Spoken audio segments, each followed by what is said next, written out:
What's good? What's good? Welcome back to Invest and Trade with Jack. So we're going to go over Solana. Going to add it to the list of coins we're covering here on the channel. So if you appreciate that, smash the like button. Currently we're sitting at $23.59, up about 2% on the day. Sitting market cap of 9.25 billion. 24-hour volume 1.35 billion. Let's hop into the chart. So from the bottom, we have a beautiful, this is a 4-hour time frame. We have a beautiful wave one up.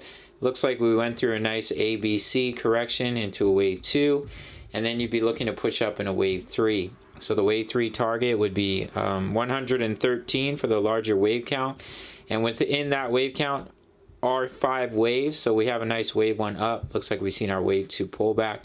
So you can see a trend base, take a trend base of extension from the bottom of wave 1 to the top to the bottom of the wave 2, and that would give you a wave 3 target of $37.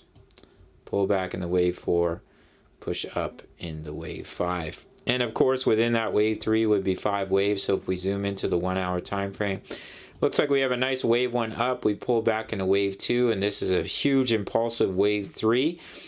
So what you'd be looking for is a wave 4 pullback. Take your fib retracement from the bottom of the wave 2 to the top of the wave 3. We'll just quickly remove this fib so it's not distracting. And you'd be looking for a wave 4 in between the 0.236 and the 0.5 on the fib before pushing up in that wave 5. So you'd be looking for a pullback in between $23 and 22.22 before potentially pushing up in a wave 5. If we break below 22.22, of course I would invalidate that as a wave 4. And you'd have to look at either the 5-wave move being complete or potentially this wave count will get invalidated. But as of right now, it's looking really good. Wave 1 up, wave 2 pullback, explosive move in a wave 3. So you'd be looking for a bounce from this retracement zone. Daily time frame is actually looking really good in my opinion. As you can see, the EMAs were getting really tight. This is the 20 EMA, the 55, and the 50 smooth moving average. They got really tight and we exploded above them. We're printing the bullish cross.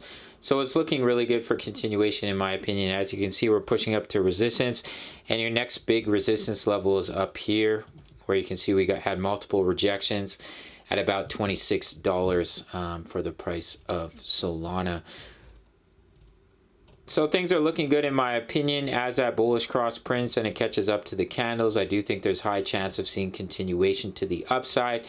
Let's say we come down to the 38.2% retracement level. Take your fib extension from the bottom of 2 to the top of 3, and let's say we bounce right off that 38.2. Then your 618 target for the wave 5 would be $26, which lines up absolutely beautifully with that resistance level. So I do think there's a good chance Sol pushes up to that price target. And then you'd be looking for your wave 2 pullback before seeing continuation up in that wave 3. To get that wave 3 target, take your trend base of extension, bottom of wave 1 to the top, bottom of wave 2, and you target the 1.618. $37 will drop in a price tag. That will be your wave 3 target. All right, gang. So make sure to sign up to either Bitget or Bybit. Grab those bonuses. Email me your sign-up email. Do the majority of my trading here on Bitget. There's full-length tutorials in the description. Free access to over 2,000 members, posting chart patterns, talking all things crypto. If you make your first deposit to one of the exchanges, you get a 30-day free trial of my analysis, trade signals, crypto news. Members like to post their profits in here, as you can see. Mahado Alt plays 30 days for free if you make your first deposit. If you would just like direct access, it's only $10 a month. Sign up through the Patreon link. All links are in the comment section. Smash the like button for the YouTube algorithm, and I'll see you in the next video. Much love. Take care.